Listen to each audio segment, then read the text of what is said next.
Good morning, I'm Matt Driskill, editor of Asian Aviation magazine and AsianAviation.com. Welcome to the latest In Conversation, sponsored by Metrojet of Hong Kong. Today we are talking to independent aviation analyst Brendan Sobie of Sobie Aviation. Brendan, welcome back to In Conversation. Thanks for joining me. Thanks, Matt. Great to be back on the program. It's been a while since we spoke today. It's all about Central Asia. I've been in Asia long enough that the old joke that if it ends in Stan, you probably don't want to go there. But you've been going to all these places like Kyrgyzstan, I can't even pronounce that right, Kazakhstan, Tajikistan, Turkmenistan, Uzbekistan. I think we threw Mongolia in there as well. I think your latest research is showing that this part of the world is actually one of the fastest growing, if not the fastest growing. My quick question is why? I've lived in Asia for decades, and it's just interesting to me that this part of the world, this part of Asia, is actually growing as fast as you talk about in your latest research. Yes, well, thank you for this opportunity to talk specifically about Central Asia. Obviously, the last couple of times I've been on the program, we talked about Southeast Asia, and there's not too much attention on Central Asia. There never really has been, but there's starting to be more attention, suppliers, manufacturers, just industry overall, because it is the fastest growing region in the post-pandemic period. And it does depend on how you define the region, of course.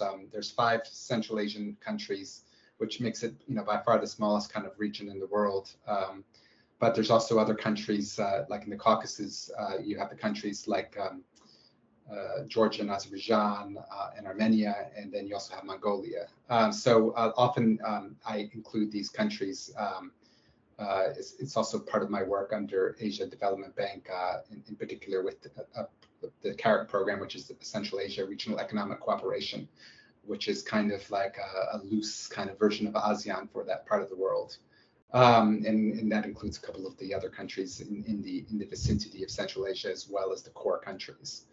And the reason why it's been growing so rapidly, there's many things going on here, but there's one main reason that people, have talked about is just the impact from the Russian Federation's invasion of Ukraine. So, obviously that has really had a negative impact on some markets, but it's also had somewhat of a positive impact on other markets, as there's a lot of Russian people who have moved to Central Asia, and also a lot of people are using Central Asia as from Russia as kind of a transit point, which we did not see before because of the lack of direct flights between Russia and the rest of the world, particularly Europe and some of the Western countries. What's happening is you have people hopping on flights to Central Asia, and then hopping on another flight. Now, there are flights to places like Dubai and Istanbul from Russia, but these flights are very expensive.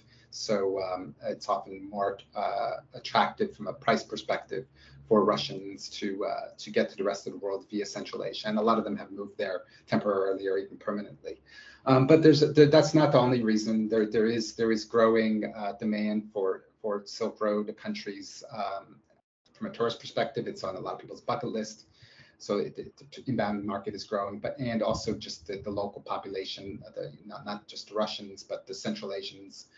These countries are not the most populated countries in the world, but they, especially Kazakhstan and Uzbekistan, have quite significant populations, and the income levels are growing, and people are traveling more. So and travel is not only increasing to Russia, it's increasing to many other markets. Including regionally, including to China. Despite the decline generally in China, there's growth in China to Central Asia traffic, including to India, including to the Middle East as well. So it's an overall growth perspective driven by multiple factors, but it'd be wrong not to at least mention the impact of the Russian Ukraine crisis. Well, let me ask, you mentioned tourism, and I just asked because I was on Facebook earlier, and I had a friend from Hong Kong who just went to Mongolia, and she was taking great photographs. She's a photographer, and she had a great time, loved it. Again, your research is showing international passenger traffic, I think it was up 36% in June, according to your research. Is all that mainly tourism related? It's a combination. In fact, I mean, honestly, when you look at Mongolia, as well as you look at the Central Asian markets, the core Central Asian markets, while tourism is up, generally speaking, the outbound market is growing more than the inbound market. So Mongolia has, Mongolians have the income, have the desire to travel more than pre-COVID. So even though it's a small population, the base was also quite small in Mongolia, being quite a small market.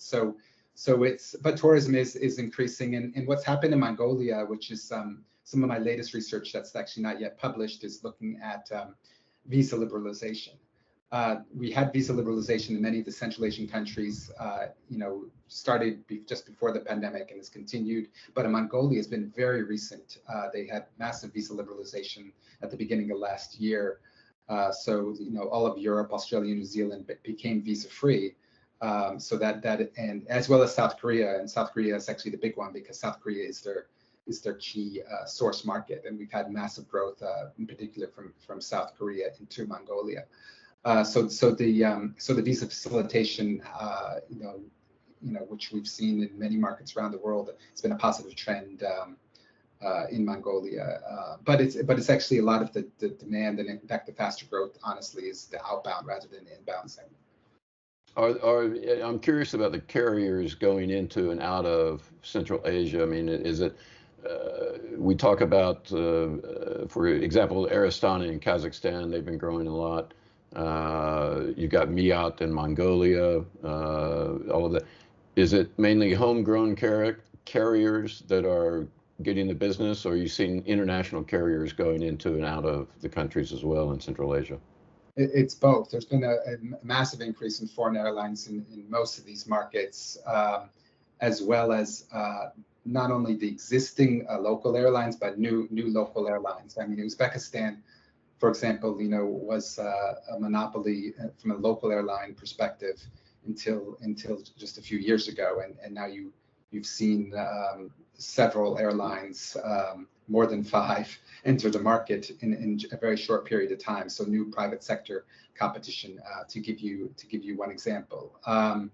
I mean, Air Astana is the largest airline in this region. It's Air Astana, then Uzbekistan Airways, and then Azal Azerbaijan. But these are not the fastest growing airlines necessarily. In fact, if you look at like Air Astana's growth rate, while it's impressive, it is actually less than the overall market. Because there is more competition, particularly in Kazakhstan's case from foreign airlines, but also SCAT Airlines has been growing. For example, Air Astana just reported their first half 2024 results. They had 15% growth at the group level over last year. But if you look at Almaty airport traffic, it's up 25%. If you look at Kazakhstan carriers overall, it's up 17%. And even though that's only 2 percentage points higher than Air Astana's rate, Air Astana has like 3/4 of the market. So that indicates that the other airlines are growing faster, both the foreign airlines and the other local carriers in Kazakhstan, albeit smaller. You talked about, also sticking with Kazakhstan, they've got a new international terminal at Almaty. I have trouble with all these names sometimes. You called it a game changer for the country. How is it going to make a big difference there? Yeah, this is one of the biggest developments in the first half. I mean, in June the new terminal opened. I've already been through this new terminal, although when I was there it was only partially opened, which created a kind of a more difficult experience in the interim period actually. But that's been resolved now. It's been fully opened, and it's a game changer because Almaty was extremely constrained. I think you've been through that airport as well. I mean, it was handling almost 10 million passengers, last year in a terminal, in a single terminal for both domestic and international that really should be handling like a couple of million passengers. So it was, and the service levels were pretty pathetic. I mean, airlines like Air Astana couldn't even have their own lounge. It was not a place, it was not a good experience for transit passengers. And, if you arrived there or were departing, you wanted to get through there as quickly as possible, basically. But with the new terminal, the service level improved significantly. It's only one step. I mean, the new terminal is at least brings the capacity up to current demand. But I mean, they need to expand further, and they're looking at that just because there are the space there, the land there is very limited. So the new terminal itself is big, but not massive, I would say. And but I mean, there's a dedicated transit lane. So if you transit through Almaty, and often you do because it's the main airport in that region, for not only for volumes, but also in terms of number of regional flights and connectivity. So a lot of people go through there to get to the rest of the region, so that a new international terminal significantly improves the transit experience. Both Air Astana and TAV will have a lounge pretty soon. The lounge is not yet open, but there'll be 2 lounges in the new international terminal, one for Air Astana passengers and one for other passengers operated by the airport company. And TAV, by the way, the Turkish company, took over this airport during the pandemic and is the one who has invested in this new terminal, and has finally kind of broken this logjam that we had there for so many years. Nobody was happy. Air Astana wasn't happy. Passengers weren't happy, and at least we now have a situation where we have a decent airport for the biggest market in the region, which is crucial for growth going forward. Okay, Brendan, we're going to take a quick break here to hear from our sponsor, Metrojet of Hong Kong. We'll be right back after this. We're going to have the crown jewels of Asia, and I promise you we're going to have the nicest and busiest business aviation hangar in the region.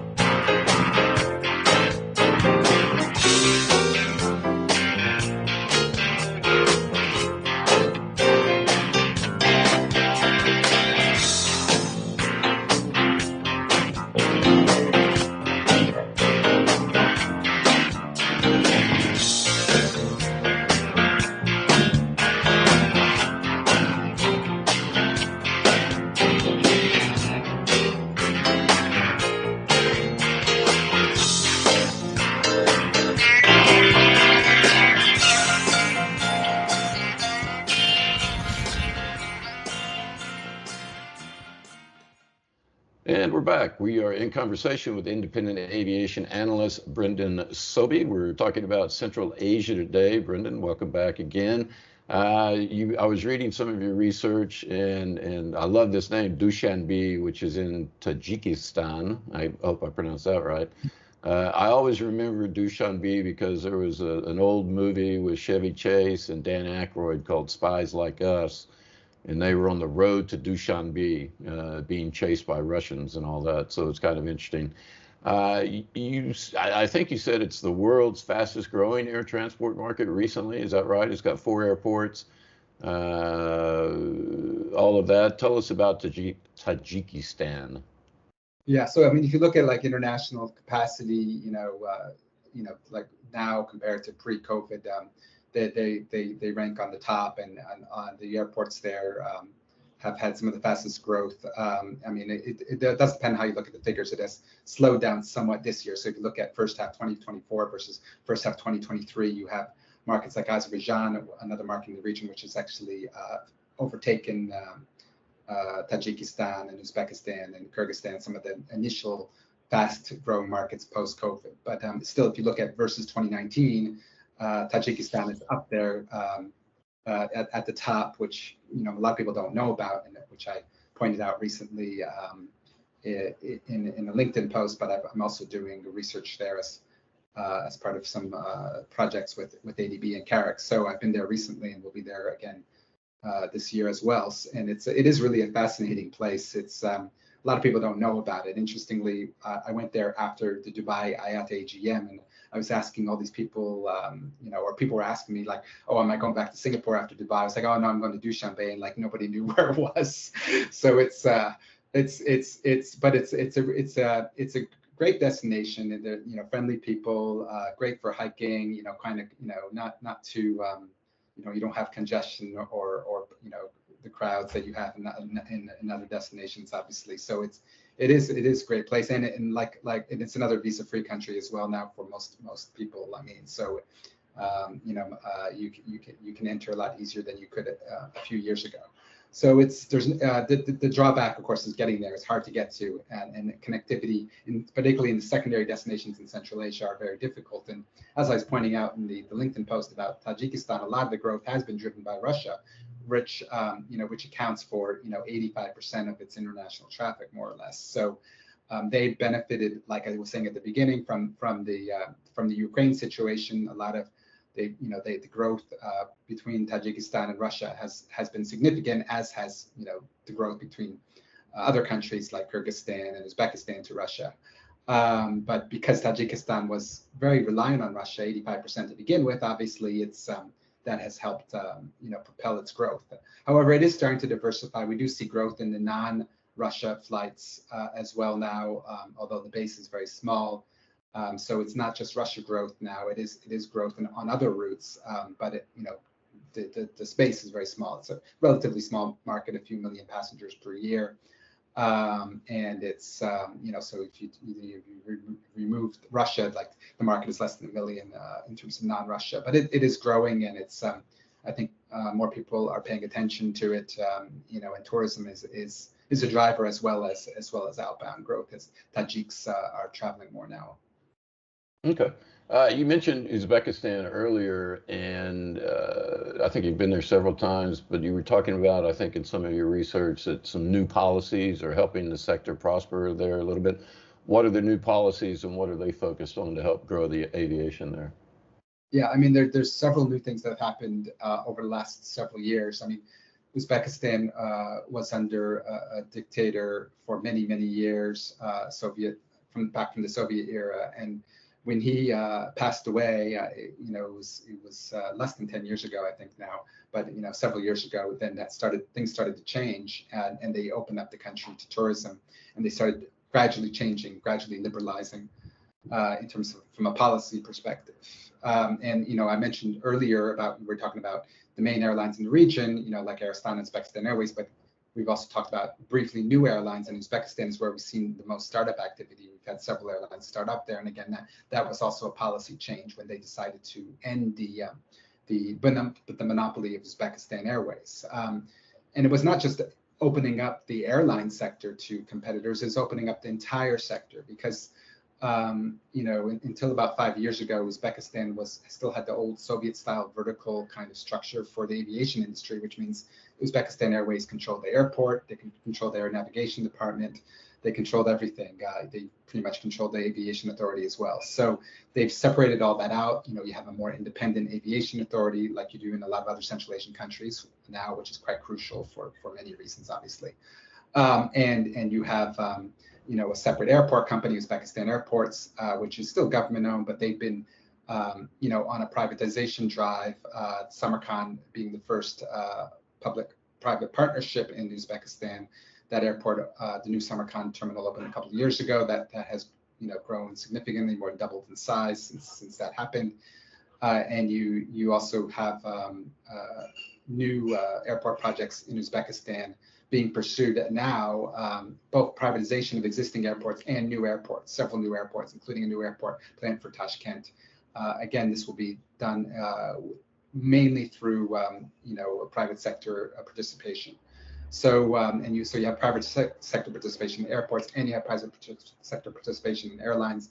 Hopefully, there will be more movement as well in the future in terms of competition from a ground handler perspective, fuel provider perspective, and in-flight catering perspective. Some of these other areas that we still see some monopolies and high costs in Uzbekistan, as well as other Central Asian countries. And a lot of these issues and policies I discussed in a report, or quite a large study that was published by ADB last year.